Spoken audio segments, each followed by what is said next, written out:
Hello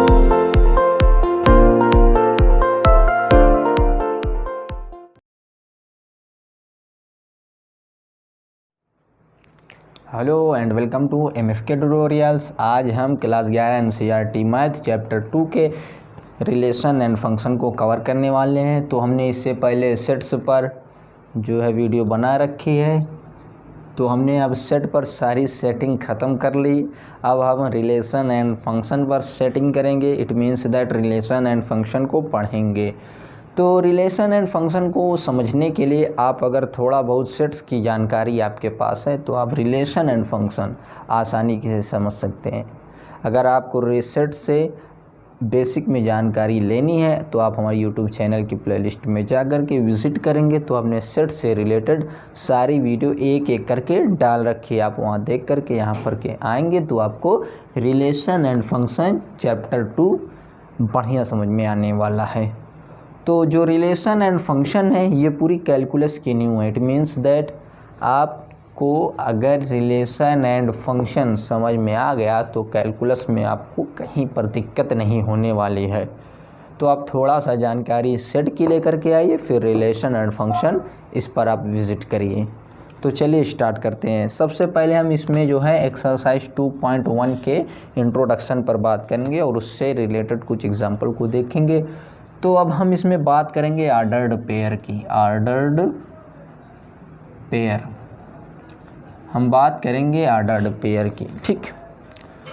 तो here is 3 and 4 and this is 3 and 4। This is 2 real number, ठीक है। Now थोड़ा इधर आ जाओ। x² - 7x + 12 = 0। जब इसको आप सॉल्व करेंगे तो ये निकल के आएगा 4 and 3, ठीक। अब इसको हम इस तरीके से भी कह सकते हैं 3 and 4। तो here order is not important, यहाँ पर ऑर्डर इम्पॉर्टेंट नहीं है, ठीक है। ये अनऑर्डर्ड है,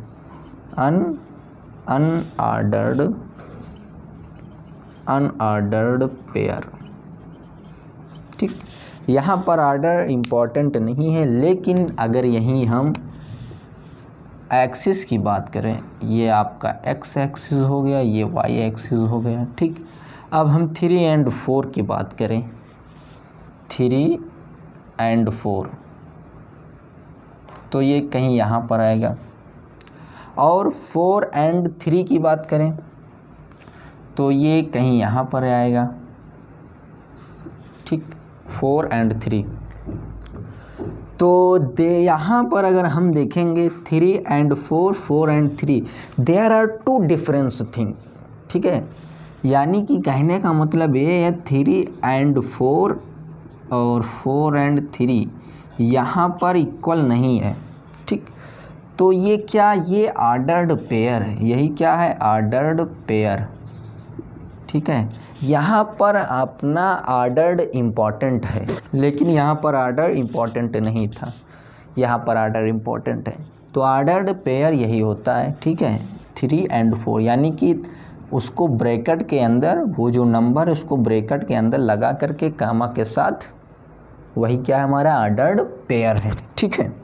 नाउ अब हम बढ़ते हैं। ऑर्डर्ड पेयर अपने आपको समझ में आ गया, ठीक है। नाउ अब हम देखेंगे आगे कार्टेशियन प्रोडक्ट क्या होता है। तो रेन डेस्कार्टे नाम के एक मैथमेटिशियन थे जिन्होंने ये बताया कि जिस तरीके से हम दो नंबर का आपस में मल्टीप्लाई कर सकते हैं, दो नंबर का आपस में मल्टीप्लाई कर सकते हैं, दो वेक्टर का आपस में जो है मल्टीप्लाई कर सकते हैं, या फिर दो मैट्रिसेस को आपस में हम अगर मल्टीप्लाई कर सकते हैं, उसी प्रकार जो है ये रेन डेस्कार्टे मैथमेटिशियन ने ये बताया कि हम दो सेट को आपस में मल्टीप्लाई कर सकते हैं, ठीक है। दो सेट को आपस में मल्टीप्लाई कर सकते हैं, 5, 4, ठीक है। और उन्होंने उसका क्या नाम दिया, उन्होंने इसका नाम दे दिया कार्टेशियन प्रोडक्ट। रेन डेस्कार्टे मैथमेटिशियन थे, इन्होंने ये बताया कि जिस तरीके से हम दो नंबर का दो वेक्टर का या फिर दो मैट्रिसेस का आपस में मल्टीप्लाई कर सकते हैं, उसी प्रकार हम सेट को भी आपस में मल्टीप्लाई कर सकते हैं। ठीक है, और उसी का उन्होंने नाम दे दिया कार्टेशियन प्रोडक्ट। कार्टेशियन प्रोडक्ट क्या नाम दे दिया? Cartesian product. यानी कि ए कार्टेशियन प्रोडक्ट बी, इसको क्या पढ़ने वाले हैं हम? ए कार्टेशियन प्रोडक्ट बी। ठीक, बेसिकली जो कार्टेशियन प्रोडक्ट होता है वो दो सेट का आपस में पेयर करके बनाया जाता है। कैसे पेयर होता है? ठीक है, मान लीजिए ये सेट ए के एलिमेंट हैं 1 2 3 और ये सेट बी के एलिमेंट हैं 5 4। ठीक है, तो जो कार्टेशियन प्रोडक्ट होगा ए बी, ठीक है, इस तरीके से 1 की सेटिंग इस तरीके से करेंगे जितने भी पॉसिबल वे से बी में हो जाए। यानी कि एक की सेटिंग 5 के साथ कर दो, फिर एक की सेटिंग उस बी के दूसरा जो एलिमेंट है उसके साथ कर दो। अगर तीसरा कोई एलिमेंट होता, यहाँ पर मान लीजिए 6 होता, तो इसकी सेटिंग इसके साथ कर देते हैं। ठीक है, सिमिलरली 2 को भी 5 के साथ और 2 को 4 के साथ, फिर 3 को 5 के साथ और 3 को 4 के साथ, इस तरीके से हम पेयर बना लेंगे। ठीक है, तो ये हमारा क्या हो जाएगा? यानी कि 1 5, ठीक है, ये 4 कर लो, कोई दिक्कत नहीं, आगे पीछे हो जाए कोई दिक्कत नहीं। 1 4 1 5, ठीक है, 1 4 1 5, फिर हो जाएगा 2 4 2 5। ठीक, फिर हो जाएगा 3 4 एंड 3 5। ठीक है, ये हमारा क्या हो गया? Cartesian product. अगर हम बी क्रॉस ए की बात करें, ठीक है, बी क्रॉस ए, ये तो Cartesian product of A and B ये तो है, लेकिन हम इसको A cross B simple way में और बी क्रॉस ए भी पढ़ सकते हैं। ठीक है, नाउ अब यहाँ पर अगर हम देखें, this is A, this is B, ठीक है, ये बी क्रॉस ए की बात करने वाले हैं हम, बी क्रॉस ए। तो क्या हो जाएगा? बी के एलिमेंट क्या हैं? 4 हैं और 5 हैं, और ए के एलिमेंट क्या है? 1 2 3। ठीक है, तो जो हमारा कार्टेशियन प्रोडक्ट होगा, अब हम बी के एलिमेंट को पहले लिखेंगे, तो ये हो जाएगा 4 1 4 2 4 3, और आगे होता तो 4 का पेयर अगले के साथ हम कर लेते, लेकिन आगे और नहीं है, इसलिए ये हो जाएगा 4 1 4 2 एंड 4 3। ठीक, अब देखो 5 1 5 2 5 3, यानी कि हो जाएगा 5 1 5 2 एंड 5 3। ठीक, अब देखो अगर ए क्रॉस बी की बात होगी तो यहाँ पर ए के एलिमेंट को हम पहले लिखते हुए चलेंगे। अगर बी क्रॉस ए की बात होगी तो यहाँ पर हम बी के एलिमेंट को पहले लिखते हुए चलेंगे। चेक कर लो एक बार, देखो बी का एलिमेंट यहाँ पर पहले है, ठीक है, यहाँ सारे बी के एलिमेंट हैं, और ए क्रॉस बी की बात होगी तो सारे एलिमेंट ए के सबसे पहले हम लिखेंगे इस तरीके से। ठीक है, नाउ एक वे से और कार्टेशियन प्रोडक्ट को हम समझ सकते हैं। ठीक है, चलिए दूसरा तरीका क्या है उसको भी देख लो। मान लो ये हमारा है, दिस इज सेट ए, यानी कि 1 2 एंड 3। ठीक, और ये अपन का सेट बी है। सेट बी क्या है? 4 है एंड 5 है। तो जो हमारा पेयर बन जाएगा, जो अपन का पेयर बन जाएगा कुछ यूँ बनेगा, कैसे देख लो, 1 ये वाला, फिर 4, फिर ये 2 और ये फिर 4, फिर ये 3, फिर ये 4, ठीक है, फिर ये 1 और ये 5, फिर ये 2, फिर ये 5, फिर ये 3 एंड फिर ये 5। ठीक है, चेक कर लो, 1 4, ठीक है, 2 4 3 4, 1 5 2 5 3 5, 1 5 2 5 एंड 3 5। ठीक है, तो इस तरीके से हमने भी बना दिया और इस तरीके से भी हमने बना करके दिखा दिया और इस तरीके से भी हमने बना करके दिखा दिया। अब जो कार्टेशियन प्रोडक्ट होता है उसको हम मैथमेटिकली वे में कैसे लिखेंगे, सिंबॉलिकली कैसे लिखेंगे। ठीक है, तो जो Cartesian product of A cross B is equal to A comma B such that A belongs to A and B belongs to B। ठीक है, यानी कि जो A क्रॉस B होगा वो A B का वो सारे एलिमेंट होंगे जो A से आएंगे, A से बिलोंग करेगा और B क्या होगा, B से बिलोंग करेगा। अब यहाँ पर चेक कर लो, ये अपना A है, ये अपना B है। अगर हम पेयर बनाना स्टार्ट कर लें, ये अपनी क्या है, ये अपनी कौन सी फॉर्म है, सेट की सेट बिल्डर फॉर्म है और ये सेट की रोस्टर फॉर्म है और जो हमने इस तरीके से निकाला ये विजुअल फॉर्म थी। ठीक है, इस तरीके से जो हमने बताया वो विजुअल फॉर्म थी। अब देख लो, चेक कर लो, अगर हम ए क्रॉस बी ए और बी के कोई एक एलिमेंट उठा लो, यानी कि ये हम ए से निकालेंगे तो 1 आएगा और ये बी से निकालेंगे 4 आएगा। तो इस तरीके से सेट बिल्डर फॉर्म हम सेट बिल्डर फॉर्म से रोस्टर फॉर्म में बना सकते हैं। ये अपन की क्या है, मैथमेटिकली रिप्रेजेंटेशन या सिंबॉलिकली वे में इस तरीके से हम लिखेंगे। ठीक है, अब आगे देख लो, कुछ रिमार्क हैं उसको हम देख लेते हैं। ठीक,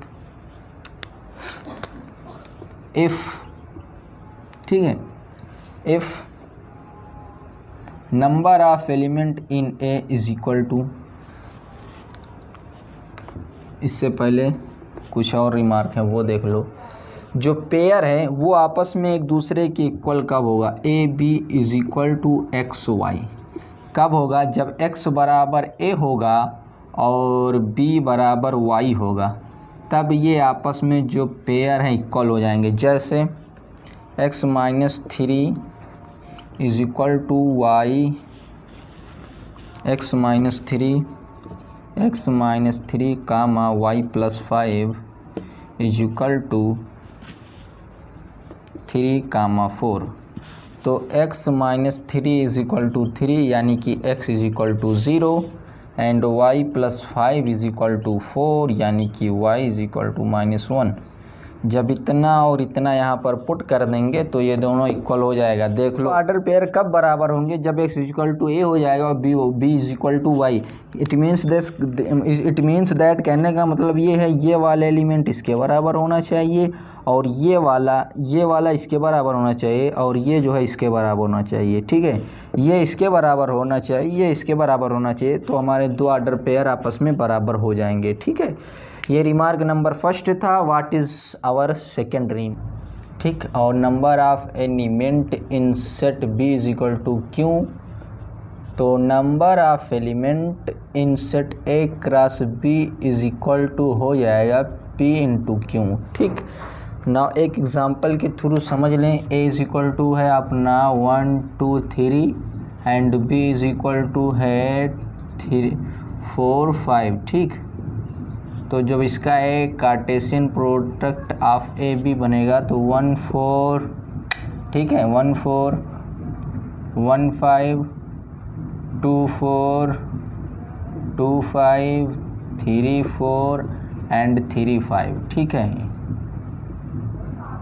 अब देखो यहाँ पर number of element in A is equal to हमने माना पी और ये कितना है, 3 है। ठीक है, फिर number of element in B is equal to कितना है, 2 है यहाँ पर। ठीक, तो number of element in A cross B, number of element in A cross B यानी कि कार्टेशियन प्रोडक्ट इनटू बी क्या हो जाएगा, पी क्यू। ठीक है, यही तो होता है पी क्यू, यानी कि 3 × 2 इज इक्वल टू 6। तो number of element in A cross B कितना आ गया, 2 3 4 5 6। ठीक है, तो इस तरीके से number of element in Cartesian product ए और बी में इस तरीके से फाइंड आउट करेंगे। ठीक है, नाउ अब अपना थर्ड रिमार्क क्या है वो देख लेते हैं। जो अपन का थर्ड रिमार्क है, रिमार्क 3, ठीक है।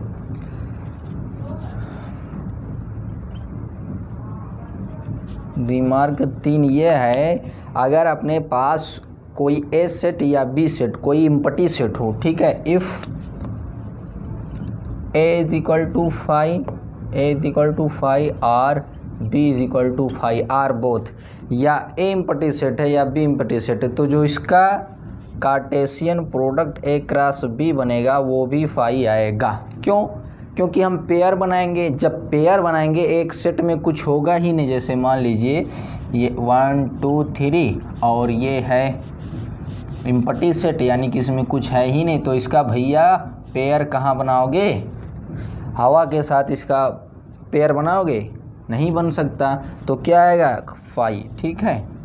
तो और रिमार्क ये हो गया फर्स्ट रिमार्क, ये सेकंड रिमार्क, ये थर्ड रिमार्क, ठीक है ना। जो अपन का फोर्थ रिमार्क है, रिमार्क फोर्थ, ये कह रहा है कि जो ए क्रॉस बी होगा वो इक्वल नहीं होगा बी क्रॉस ए के। फिर वही एग्जांपल ले लो, ठीक है। A is equal to 1 2 3 1 2 and B is equal to 2 3 4। तब इसका जब हम पेयर ए क्रॉस बी करेंगे, यानी कि एक Cartesian product of A and B, तो ये हो जाएगा 1 2, ठीक है, 1 3 और ये हो जाएगा 1 4, ठीक है, 1 4, फिर 2 2 2 3 और 2 4, ठीक। और इसका बी क्रॉस ए जब हम निकालेंगे तो ये क्या निकल के आएगा? बी क्रॉस ए, यानी कि 2 1 2 2 3 1 3 2 4 1 and 4 2। You can check it, ठीक है।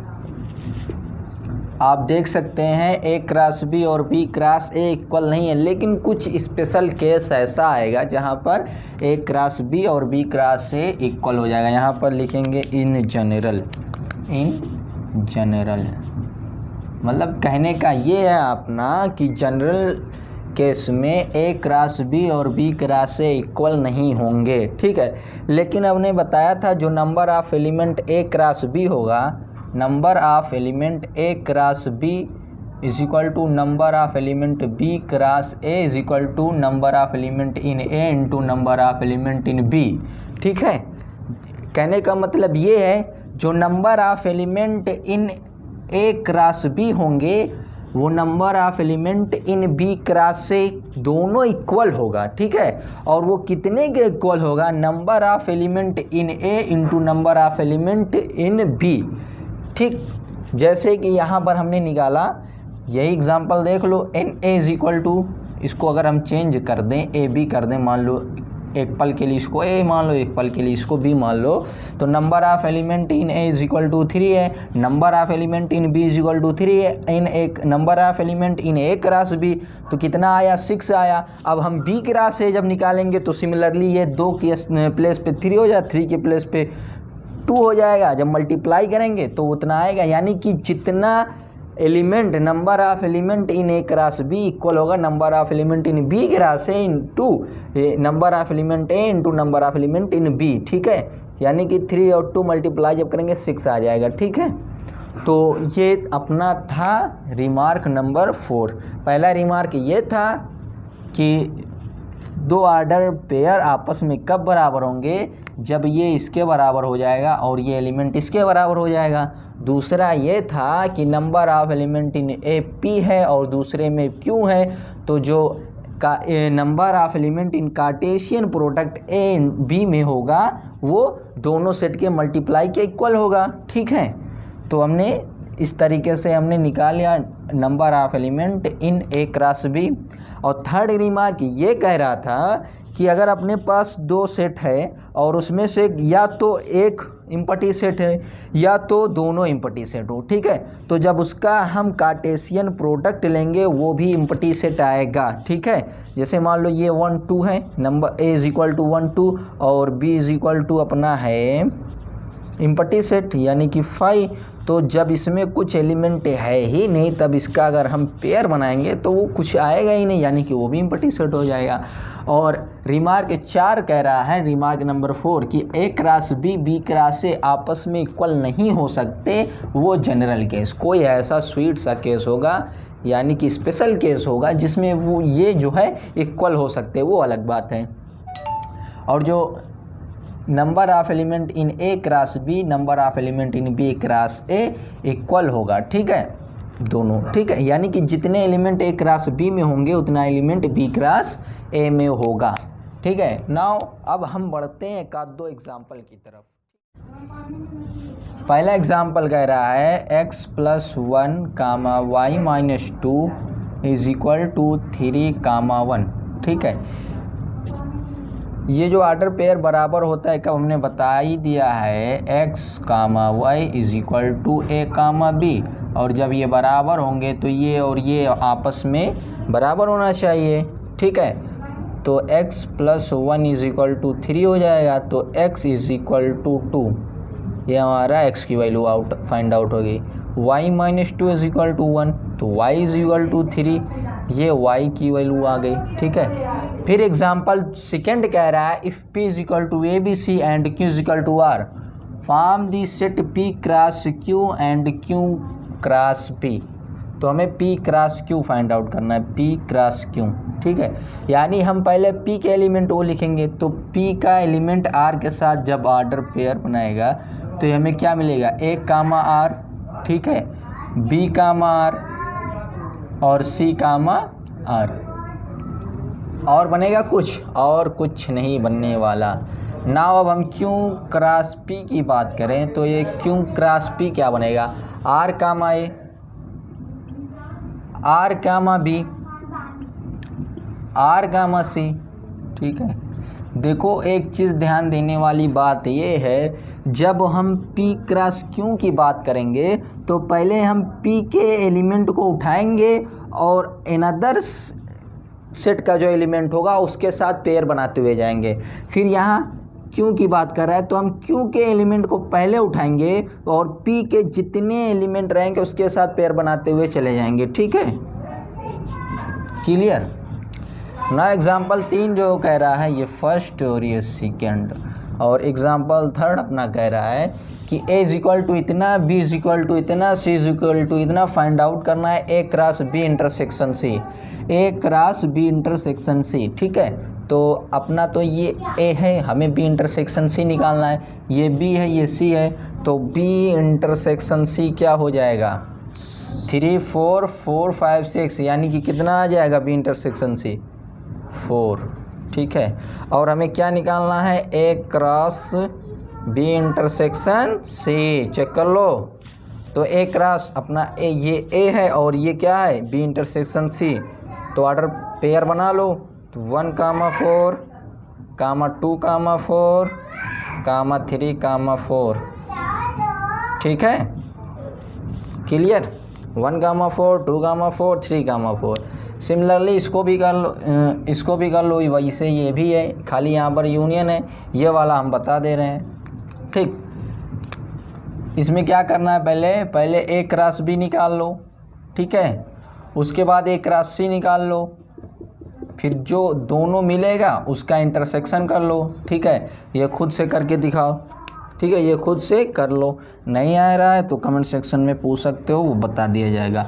नाउ नेक्स्ट क्वेश्चन कह रहा है, क्वेश्चन नंबर एग्जांपल नंबर 4 कह रहा है p = 1, 2, फॉर्म दी सेट p क्रॉस p, यानी कि p क्रॉस p हमें फाइंड आउट करना है, यानी कि हमें निकालना है क्या, 1, 2 क्रॉस 1, 2 क्रॉस 1, 2, यही तो फाइंड आउट करना है। चलो देखते हैं, जब हम इसका इसके साथ करेंगे तो 1, 1 बनेगा, और क्या बनेगा, 1, 2 बनेगा, देखो 1, 1, फिर 1, 2,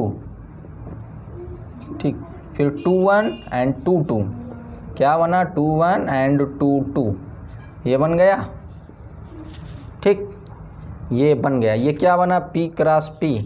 अब हमें क्या निकालना है, क्रॉस 1, 2, यानी कि ये इस तरीके से अगर हम इसको देखें तो ये 1, 1 है, ये 1 2 है, ये 2 1 है और ये 2 2 है और ये क्या है 1 और 2।